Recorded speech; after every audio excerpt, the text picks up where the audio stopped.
Welcome to Permission to Kick Ass, a podcast about leaving self-doubt in the dust, punching fear in the face, and taking bold action toward your biggest dreams. I'm Angie Coley, and let's get to it. Hey everyone, and welcome to Permission to Kick Ass. Today with me is a very special guest. I'd like you to meet Alix Penning. Alix is actually one of my favorite people on the face of the planet. And that's no shade to any of the other guests. Alix and I have literally been friends for going on 20 years at this point. And interestingly enough, we share a profession. So Alix is a copywriter like I am and focused on entrepreneurship like I am. And I couldn't think of anyone better to talk about stuff that will help you kick ass with than Alix Penning. So welcome, Alix. Hi, Angie. It's glad to be somewhere on the internet with you, honestly. Figuring out this internet thing. And then, of course, getting connected. We decided to interview on the day that Zoom decided to go all wonky on us. So that's extra special fun. If you hear any little glitchy noises throughout the course of this audio, just bear with us.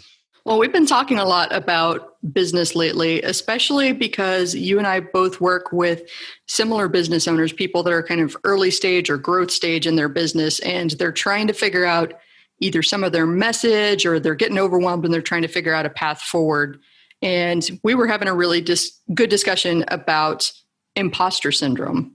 Yeah. So the funny thing about imposter syndrome is that everybody's got it. Everybody's got it. And pretty much no one deserves it. I've spent a lot of time helping people figure out in their stories, where exactly it is that they became the hero, because they never see it. They never see this wonderful journey that they have overcome, their challenges that they've overcome. They don't see them. And they end up just viewing themselves as not good enough to be the hero of their own story. And that's just a real shame. It really is. I see that a lot with people that I've coached too. And I wonder if you have noticed kind of the same thing that I have. It seems to be twofold. One, that we're in our heads, right? And we're comparing our backstage shit show, as I like to say, to somebody else's polished, multi-million-dollar Broadway rehearsal. And we're gauging ourselves on all the wrong things. We didn't see all of the backstage stuff that happened to get them to Broadway, but we're still using that to kind of treat ourselves as punching bags. And then the other thing I would say is, I saw this in myself a lot in my early days of writing, that it came easy to me. This is something that I have a natural affinity for, and I've worked hard to develop my skills, but because it comes easier to me to string a couple words together and put together a clever turn of phrase, I undervalue that a lot. And it took a lot of people telling me straight to my face that they admired my ability to wrangle words, as it were. It was an interesting revelation, that's for sure. Absolutely. Absolutely. And this is actually a really great time to highlight the difference between a talent and a skill, because people value skills really, really, really highly, right? But if you're talented at it, somehow that becomes something we discredit. So it's like, oh yeah, of course they can do that. That's something they're naturally talented towards doing. But we do it more with ourselves. Like if we have a natural ability to sing, say, it takes so long to actually get on stage, unless somebody makes you get on stage and sing. We have so much trouble finding value because, for us, it's just easy. If you sing, if you write, especially the creative skills, yes. talents. If you're talented, you write off a lot of your skill. Yeah. Well, and that's a good point too, because there are a lot of talented people out there that don't develop their skills. Yes. They see no value in having this skill because they're talented. Mm-hmm. So like the interplay between talent and skill is just, it's so intricate, you know. I like to think that I was talented as a storyteller, and that copywriting has allowed me to be skilled at it as well. Mm-hmm. That's where I like to go with that. Well, I know that you're talented at a million things, but you're really skilled at copywriting, and you're really skilled at singing the blues, and you're really skilled at dyeing hair red, even though it didn't take in my hair. That was a good day. I'm going to have to hire you to follow me around and just chant these feel good things at me, especially when I'm having a down day, because I love that. I'm over here smiling big time.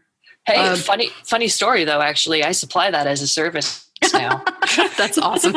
Well, to go back to what you were saying with talent and skill, that brought up another thought that occurred to me, especially when I see a lot of talented people that aren't living up to their full potential for one reason or another. They may have experienced personal setbacks, or maybe they just don't feel that kind of drive like you and I do.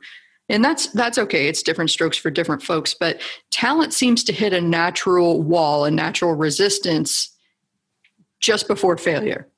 Like right when things get tough and uncomfortable and squicky, that's when natural talent tends to give up. And that's where skill and discipline kick in, because you've got to be able to fail, especially as a creative, a professional creative. You've got to be able to throw stuff out, have it fail, dissect why it didn't work, and then do better. And that's where the true skill comes in, I think. Absolutely. Absolutely. I agree with you 100% there. I am going to add something to that though. I think that the ability to push through is a skill in and of itself. And that when you're not talented in that's where the problems are. So you need to teach yourself to be skilled in identifying your fears, essentially. Because I mean, let's be real honest here. The only reason people don't do something is because they're afraid. I don't care what it is. You don't want to ask out a girl, it's because you're afraid. You don't want to send that email to your list, it's because you're afraid. Speaking as someone who needs to email my list. Oh, we all. It's because I'm afraid. I mean, I'm scared shitless. They're going to be like, oh, it's this crazy person again. What do they want today? Nothing. Unsubscribe. But the reality of that is you have no proof, you know? So one of my mentors, Dana Abraham, freaking love this woman. Whenever she runs into a problem, there's a set or a stopping point, a blockage, an upper limit, if you will. She runs through a set of questions that I freaking love, and I have started using every day of my life now. So when she reaches a barrier, when I reach a barrier now, what I do first is I ask myself, why does this scare me? You know, if I'm not doing something, why is it? Why does this scare me? What's my worst case scenario? Now, after that, it becomes, what proof do I have that that's going to happen? If I have no proof, it goes to, you know, what would I need in my life to make this be not true? You know, like here's the thing I'm afraid of. How do I prevent that one thing? And then when I take that prevention step, you know, that's my next step. That's the next thing I do. So if it's, you know, when the lockdown started, I was on a road trip to Utah. And I had been really scared about taking that trip to Utah. I was terrified. I mean, COVID was going on, and I mean, not that it isn't still, but we were just learning about it. And we were going to go travel across the country and possibly like camp out in the middle of nowhere. And that was just really terrifying. I mean, what if we needed help? What if we needed, you know, emergency services? The national parks weren't being tended, you know, there weren't, you know, everything was closed down except for the road. That's basically what we were doing. And Dana talked to me about it. She was like, okay, so what do you need to feel safe? You know, what is it about this that's scary? It's like, well, there's a really nasty disease. So what do you need on the road with you to feel safe? And I realized it was a shower. Right. because I needed to feel like I was decontaminating myself. Mm. So the first night we camped. Well, actually, the first night we stayed in a hotel. The second night we camped. The third night we stayed in a hotel. The fourth night we stayed in a hotel. We had probably the best time. I didn't have to talk to anybody. I didn't have to touch another person. It was me, my wife, and our kid. That was it. And, you know, national parks and beauty and wonder. And I've got these great prints now and wonderful memories. And it's literally because I had to think of a way to get a shower while I was on the road. That's such a great story too. I love that process. And I think it's because it short circuits that tendency to sink into planning mode without taking action. I really love that transition between the third and fourth step where it's like, what do I need? Or maybe it's the second and third. But what do I need to feel safe? And I need to do that next. Where so many people get stuck in this anxiety loop and they tailspin and they get super anxious and super strung up and paralyzed because they think of all the things that could go wrong, all the things that are scaring them, and then they try to come up with solutions for all of them, and then they don't act. And in the course of coming up with those solutions, they find like 5 more problems that scare them, and it just it feeds on itself.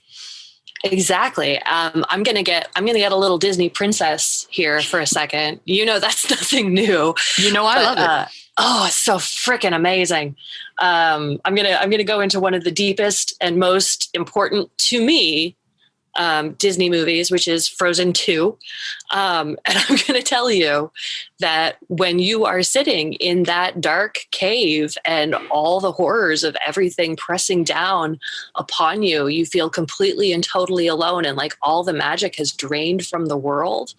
You just need to take that next right step. Just find out what that one thing is, that step that's just like 2 inches in front of you. You don't have to look at the goal.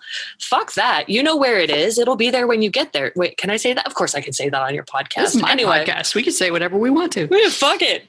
And for those of you who have not seen Frozen 2, a little context into that scene. So one of the princesses, Anna, there's Anna and Queen Elsa, is lost alone in a cave, and everybody that she knows is gone. And she's all by herself. She's lost. She's scared. She's overwhelmed. She doesn't know what to do. And basically at that point, when you're talking a literal life or death situation, your choices are to stay here and die or take the next right step. Like the only thing that I can do next is the thing that I should be doing right now. And there will be time enough to process all of the feelings that happened as a result of this life and death thing later. But now I've got to move. Yeah. My magical snowman has just melted and died in my arms. I know. They always talk about Disney movies being magical. They're slightly traumatic, but I think they help kids cope. Yeah. I mean, well, that's the point of stories in our life, right? You know, to help us cope and understand, which is why it's so important to share your story, of course.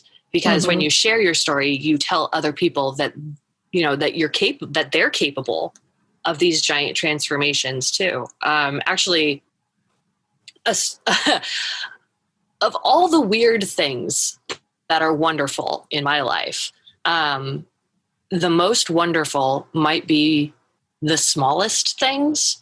The other week I was helping someone write a cover letter for their resume. And it was just simple. It was just, you know, quick, one-off. I love this person. So it was like, of course I'm going to do it. That's fine. Whatever. This is not my usual shtick, but for you, I will do this thing. And you know, this is a woman who is amazing. You know, she's a cognitive behavioral therapist, works almost exclusively with people in crisis. And 6 years ago, she left her profession to stay at home with her special education kids and teach them communication skills, essentially. And, the other day when we were talking, she was talking about getting back into the hospital and how she wanted to get a resume set so that she could get back into the hospital again, and how she just wasn't sure that she still had it because of this huge break she'd taken from work. And she didn't take a break from work. That's not what happened there. She went to 24/7 intense cognitive and dialectic behavioral therapy for special needs children for 6 years. 6 years. She didn't have a certificate for her CEUs for that, but she had her children who were now integrated into society. I don't know what more of a success story she was looking for here. I love that story, and I love it for two reasons. One, that there's a pretty powerful reframe there, right? Turn your perceived flaw, turn this problem into something that actually works for you and helps you get moving forward again. Like that in and of itself is a creative exercise. I think everybody could benefit with practice on that. And then the second part I love is when I coached people on resumes and cover letters in the past, I'm sure you have a similar process to this. I told them stop focusing on responsible fors and, accountable for and all of that jazz, and start with where you've been and connect the dots between where you've been and where you want to be. And Absolutely. That's how you write a resume and a cover letter. And I think that's exactly what you did with this friend of yours. Like you painted a map from where she's been to where she wants to go. It's perfect. Exactly. Yep. And I explained, why she didn't feel comfortable without what she said was that she didn't feel comfortable without a supervisor and oversight because she wasn't sure that she was going to do it right. So, we're talking about imposter syndrome to the nth degree here. She doesn't feel like she's good enough to be a therapist anymore. This is what she's been doing forever, and she wants a supervisor. So we talked about it. And what it really came down to was she wanted somebody to make sure she was doing the right thing for her patients. Now, I don't know about you, but that's not something to be ashamed of. That's not something to hide. That's something to put in your cover letter. So we did. We talked about how she was really focused on growing as a therapist and how she was really looking forward to working with a mentor who could help guide her, because it's not the same thing as looking for someone to second guess you. You're not looking for a manager. You're not looking for a supervisor. You're looking for a mentor. You're not asking for somebody to check over your work and make sure it's okay. You're interested in growth. You want to make sure you're making the right decisions. And these small reframes, they totally change her story. And talking to her about it was so empowering for both of us. She literally went out and applied to 6 jobs, like 6 hospital positions later that day. Wow. She'd been waiting for 2 weeks because she didn't have a cover letter. And it was just like, okay, on one hand, I get it. On the other hand, I didn't touch your resume. I just explained it, and that's what it is. Your resume is your home. This is where you're coming from. This is your school. This is what you've done in the past. This is not necessarily what you're going to do in the future. And then, as you said, the cover letter connects the dots. It explains the story. It gives you all of the context that you wouldn't get from the timeline. And it's amazing how many people are scared to tell their story as if they're the hero. Because you are the hero, man. You're always the hero of your own story. Who else would be the hero? Right? If you're not the protagonist, we got to talk, Yeah, you're just letting life happen to you if you're not actually the hero here. Right. This isn't some Neville Longbottom Harry Potter thing where in the very end, the sidekick is the one who actually kills the guy. The sleeper hero. Spoiler alert. But honestly, if you haven't read them by now, shame on you. If you haven't read them, if you haven't seen the movie, if you haven't been on Reddit, because let's be honest, Neville Longbottom, whew, very handsome. That's a glow up. Damn. Well, it's interesting that you talked about her fears and wanting to make sure that she did stuff right. Because that's honestly the root of the entire creation, like the whole thought process behind even creating this podcast to begin with, was this notion that people wait.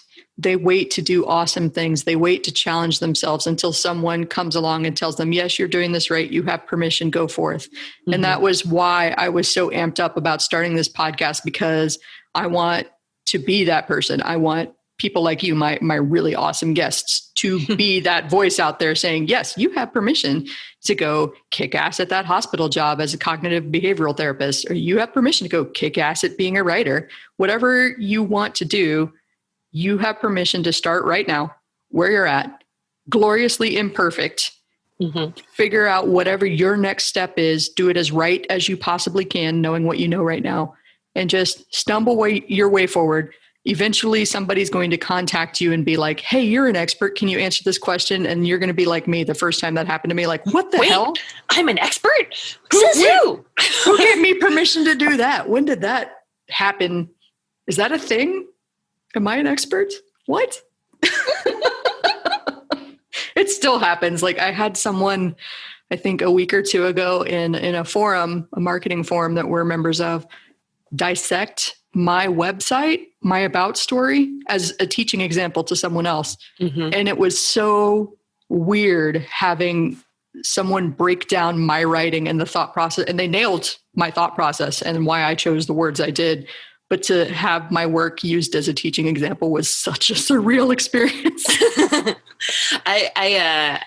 Well, maybe now is the right time to tell you. I was going to say that I probably shouldn't say this then, but, I still have that, I still have that email series that got you so severely scolded back at Osh. And I still have all the results. Context for this for the podcast listeners.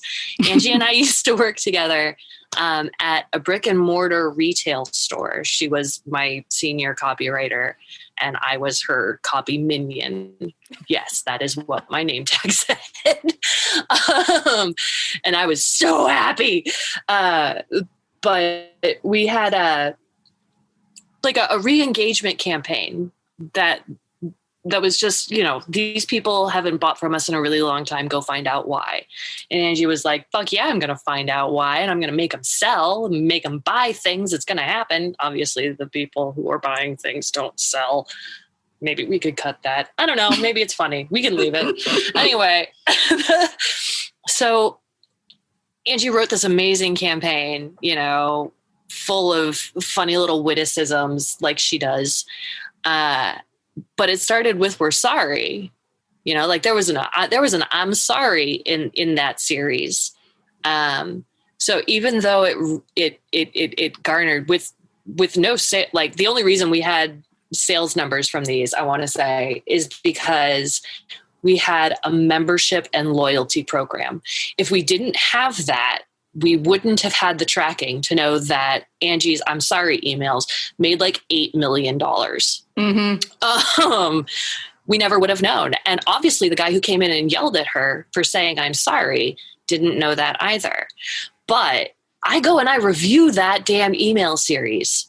Every year, I look at the results, I look at everything. I'm like, here's your proof, Alix. If you ever needed to know that good things can come from following your heart and doing what you think is right as a human versus what the marketing gurus say, good things come. Yeah, I remember that one, and I had forgotten all about the sorry drama.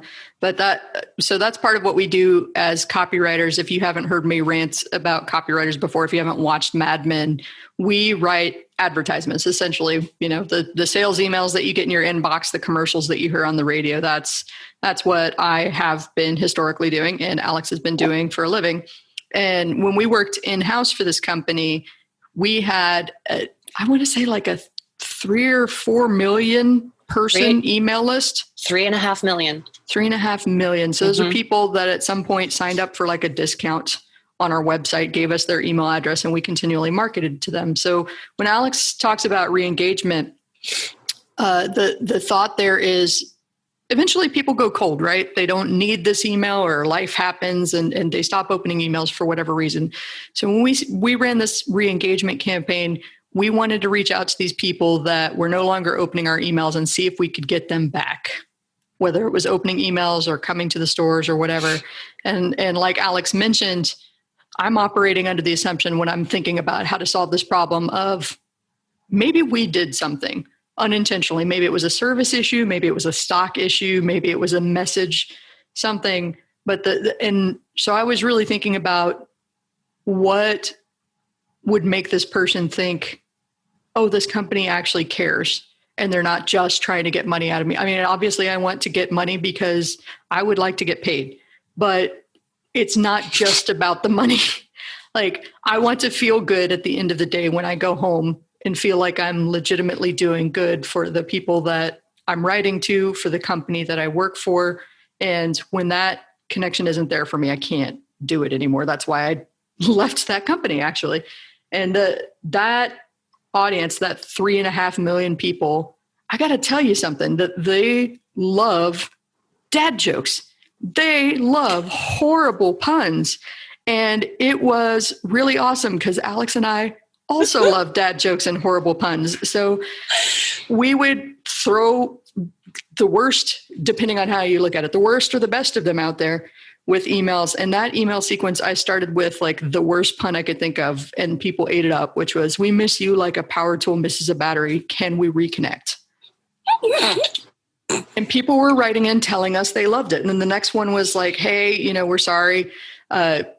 Tell us about your experience and why you're not shopping with us anymore." And the interesting thing I mentioned at the beginning when I was telling this story, that I was operating under the assumption that it was probably us. It was us, but not in the way I thought. Because when people hit reply to the "I'm sorry" email and told us why they stopped shopping, the number one response was, we had closed the store closest to them and it was too far to drive to the nearest hardware store. So they were just going to competitors because that was easiest. And that was like, I had fully expected prices too high, out of stock, somebody was mean to me in the store, didn't honor my coupon, So it's funny what happens when you reach out to people and you're not married to a story in your head. You ask them what they actually think. Listening is huge. And I mean, like listening to your audience, of course, that's how we effectively market. We could do a breakdown of that in a minute, but otherwise, listening to your audience, listening to your company, listening to your company's voice, but listening to yourself, and what you think is right, not necessarily what you think you should do, because you should never don't should on yourself. It's not about what you should do. Should is a word for shame, Yes. When you tell people what they should do, what they need to do, what they have to do, all of that is, moral and ethical judgment. It has nothing to do with what is going to happen. It has nothing to do with you, to be honest. The things that happen in your brain are not you. When so true. It is. And so few people really believe and understand this. You're not an accumulation of your thoughts. You're not the voice talking in your head. You're not your emotions. You're not your actions. You're not even a conglomeration of those things. You're not the voice in your head. You're just the only person who can hear it. Yeah. 24/7. Heck yes. Just constant babble. Inner Angie is a bitch. Whew. Oh, so you know what? I have my own inner Angie, and that's actually, that's great. But she's not a bitch. My inner Angie believes in me and tells me that I can do things. And it is really, really great. Because at the times when I can't believe in myself, you do it for me. You do it in my head. I know exactly what you would say. I hear it in your voice. And it is one of the most freeing experiences to suddenly switch over to my inner Angie and have her tell me to shut the fuck up. I know better than that. I've had past coaching students call it the Angie rant, and maybe I'll figure out how to make that into an ongoing series or something as the podcast progresses. But I get so excited about people's potential, and then I just want to like kick all their anxieties in the face and tell them to go away and like let my people shine. Because I just watched you do a little kung fu sequence followed by a Broadway musical in my head. I need you to know this. That's amazing. Beautiful. So many people talk about, and I joke about it too. Like I'm over here, like jumping up and down on my chair, screaming and clapping for you. And people know that they've seen me at events doing this very thing. Mm-hmm. And that's how fervently I believe, just like you said, that you need someone in your corner that believes in you. And often that's the spark that gets you moving forward when you are having a hard time believing in yourself. Mm-hmm. So great. All right. Well, Alix, this was fantastic discussion. I think everybody's going to love it. Do you have a website or somewhere where people could check you out if they want to know more? I do. It's convenient. It's my name.com. But here's the tricky thing, because y'all don't know this about me. My name's not short for anything. Don't do that. Don't put like an Alexandra Penning. Don't put like Alexis Penning. My name is spelled weird. It's okay. It's A like alpha, L like Lima, I like indigo, X like X-ray, Penning like you're writing a damn letter, .com. So ALIXPENNING.com will actually get you to my website. Fantastic. All right. Thanks so much for being with me. I loved everything about this conversation, and we are definitely going to do this again. Hell yeah. Love you too. So that is it. Another awesome episode of Permission to Kick Ass on the books. If you want to know more about the show, if you want to know more about me, Angie Coley, and the mission I'm on to help entrepreneurs punch fear in the face and do big, bold things, then head on over to permissiontokickass.com. That is all one word together, permissiontokickass.com. Make sure to sign up for my email list so that you know whenever there's a hot, fresh, and ready podcast episode out for you.